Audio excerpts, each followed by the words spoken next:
Oi alunos, tudo bom? Eu sou o professor Márcio Favaz e nós vamos trabalhar com a disciplina de sistemas operacionais. Tá?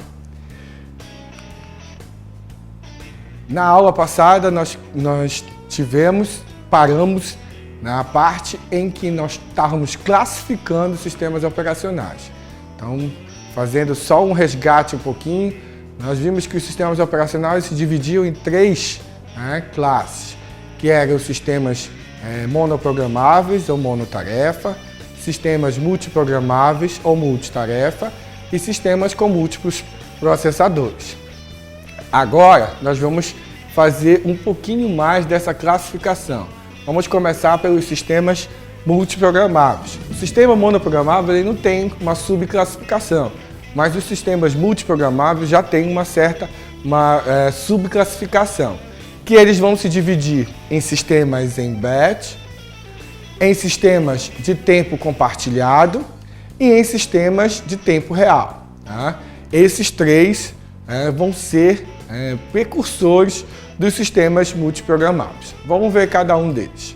O que vem a ser sistemas em batch? Sistemas em batch significa sistemas em lote, em bloco.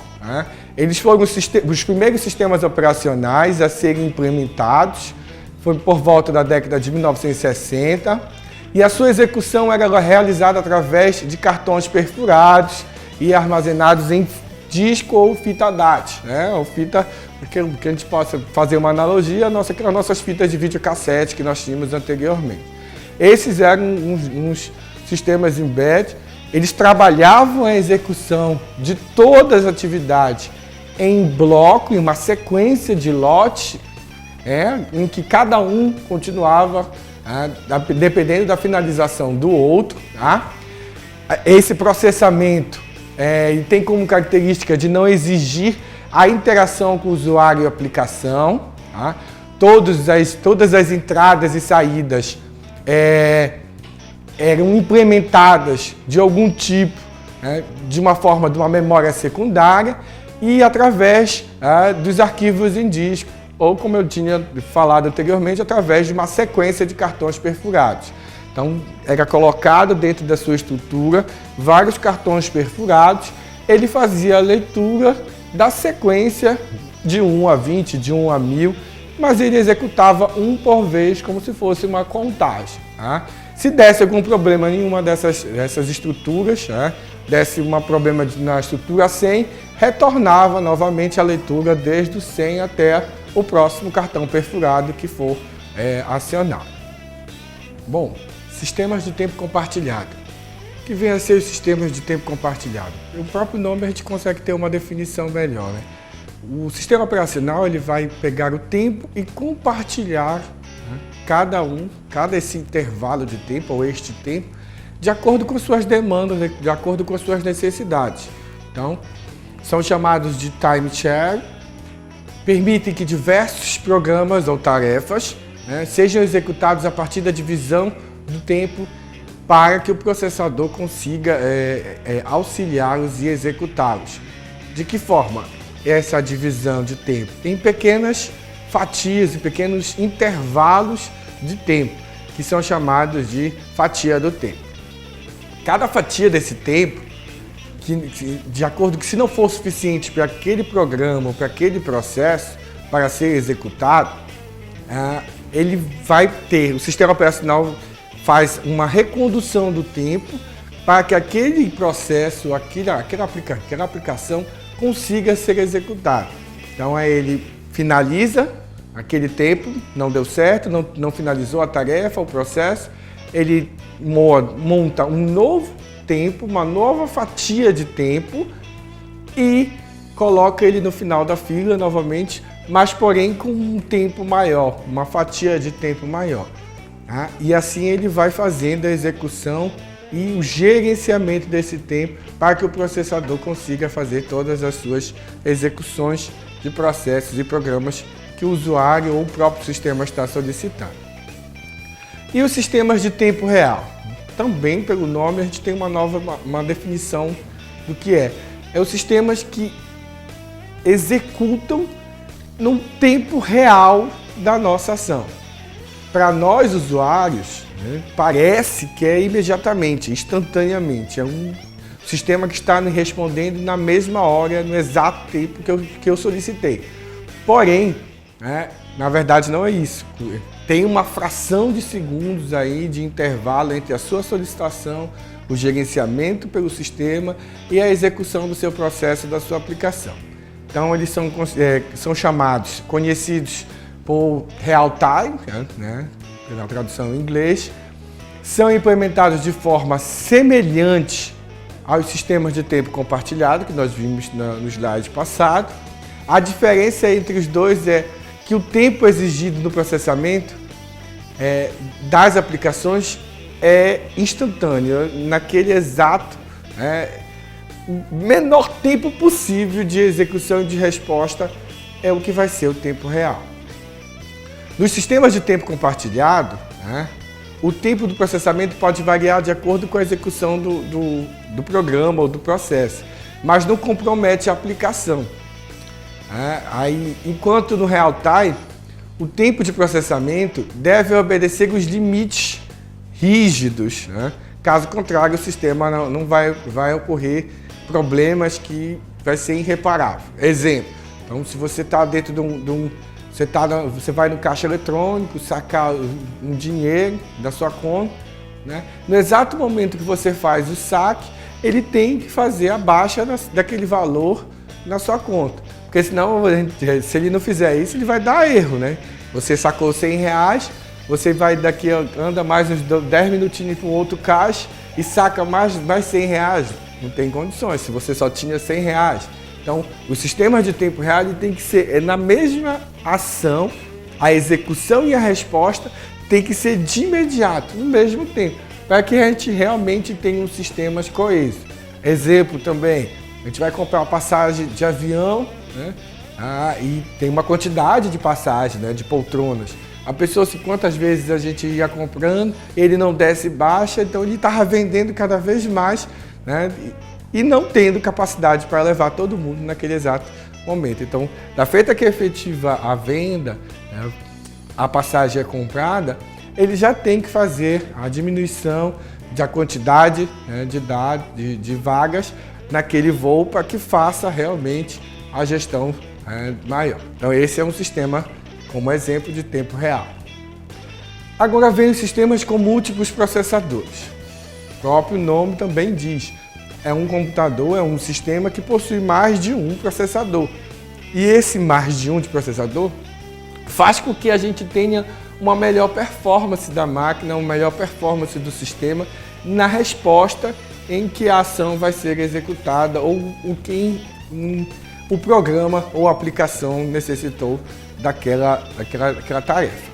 Então, eles se caracterizam por possuir 2 ou mais processadores, unidade central de processamento. Agora, porém, elas são interligadas e trabalhando em conjunto, não são separados, trabalhando separadamente, são interligados. O fator-chave desse tipo de sistema operacional é a comunicação que essas unidades, né, que essas CPUs, vão interagir e o grau de compartilhamento da memória, né, e os dispositivos de entrada e saída que esse processador, esse sistema vai gerenciar. Os sistemas com multiprocessadores, ele também tem outras características, e possui algumas vantagens também específicas. A primeira é a escalabilidade. Então, nesses sistemas a gente pode escalar cada vez mais a tecnologia, fazer cada vez mais upgrades maiores e aproveitar a mesma estrutura que nós temos, só simplesmente aumentando a capacidade, tá?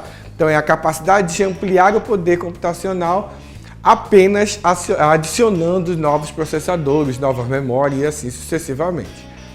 Além também da disponibilidade. Então, o sistema com multiprocessadores ele tem que estar disponível. Tá? Então, é a capacidade de se manter o sistema em operação ao mesmo tempo em caso de falha. Então, aquele sistema ele tem que estar sempre disponível. Tá? Então, dificilmente um sistema tem que ficar fora do ar. Tá? Continuo fazendo uma analogia à questão do nosso site de banco. Você está fazendo toda a sua manutenção da sua conta pelo banco E esse site ele não pode estar fora do ar, porque a cada fora do ar que ele sai, ou que você não consegue entrar por erro do sistema, ou porque o sistema do próprio banco está fora, ou você está sem conexão, ou está dando algum problema, e isso pode ocasionar problemas futuros para o banco e para você, como perda de dinheiro, operações financeiras, o que você tentou fazer não conseguiu, e aí vem a frustração do cliente. Então, jamais esses sistemas devem ficar fora, ou seja, fora do ar. Tem que estar disponível 24 horas por dia, 7 dias por semana. Além também da outra característica que é o balanceamento de carga, É a possibilidade de distribuir o processamento entre diversos processadores e a configuração a partir desta carga de trabalho que cada processador vai fazer. Então existem sistemas grandes, de grandes empresas, que elas centralizam algumas atividades em processadores diferenciados, ou seja, um trabalha com a parte financeira, vamos pegar de novo o banco. Um processador vai ficar responsável dentro daquele servidor, dentro daquele sistema maior, só para executar as operações financeiras. Outro vai ficar só responsável por ter o interbed com o home bank, com o site. Outro para fazer toda a questão do backup das informações e dados.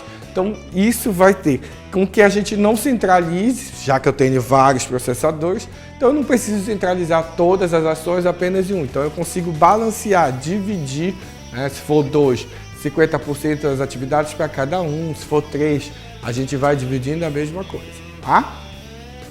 Então, em tese, como é que fica aí essa classificação desses sistemas com multiprocessadores? Ele se divide em 2, tá? Sistemas fortemente acoplados e sistemas fracamente acoplados. O que são sistemas fortemente acoplados? São aqueles sistemas que vão ser definidos em sistemas simétricos, onde vai haver uma simetria, e os sistemas assimétricos, onde não tem uma simetria, e eu vou já explicar que simetria é essa. Os sistemas fracamente acoplados, eles vão se dividir em 2, que é os nossos sistemas operacionais em rede, que é o mais conhecido como cliente-servidor, e os nossos sistemas operacionais distribuídos, geralmente é caracterizado desses sistemas que são os bancos de dados distribuídos. Então a gente consegue trabalhar de forma distribuída. Vamos entrar em sistemas simétricos. Fortemente acoplados e simétricos, simétricos e assimétricos. Existem 2 ou mais processadores compartilhando uma memória única e controlados por apenas um sistema operacional. Por isso que ele é fortemente acoplado. Então eu tenho mais processadores, mas porém todos eles controlados apenas por um sistema operacional. Tá? Então, sistemas simétricos. Todos os processadores têm a mesma função, podendo executar o sistema operacional independente. Então, se eu tenho nesse sistema dois processadores, esses 2 vão interagir, vão se comunicar e vão executar o sistema operacional independentemente um do outro, como se fossem 2 pessoas diferenciadas. Tá? Porém, nos sistemas assimétricos, existe uma classificação, uma hierarquia dentro deles.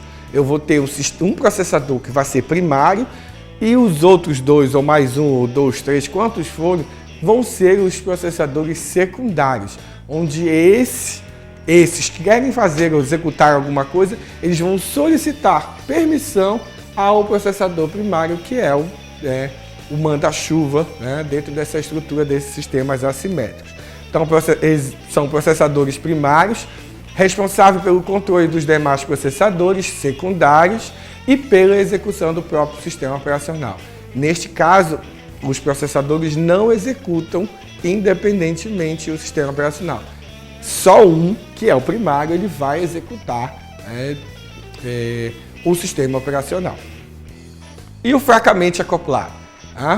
Também são 2 ou mais sistemas de computação interligados, com mais processadores, sendo que cada sistema possui o seu próprio sistema operacional. Ou seja, eu vou ter vários 2 ou mais sistemas, com toda a estrutura de processadores, memória e dispositivo de entrada e saída, porém são sistemas operacionais diferentes um do outro, tá? E são próprios. Tá? Então, em que eles se dividem? Sistemas operacionais em rede, tá? Que é o nosso cliente-servidor. Eu vou ter uma máquina responsável por gerenciar todos os clientes da rede, né? Então, por isso que a gente chama de cliente-servidor. Então, neste caso, ele é caracterizado, cada cliente, ou seja, cada nó, possui o seu próprio hardware, seu próprio software e um sistema operacional daquele sistema computacional. Agora, cada um é independente um do outro. Tá? Então, esse cliente é independente desse cliente, que é independente do próprio servidor. Então, eles vão se comunicar, tá? Eles vão estar em rede, por isso que é sistemas operacionais em rede, porém, eles são independentes. Cada um possui seu próprio conjunto de hardware, software e sistema operacional.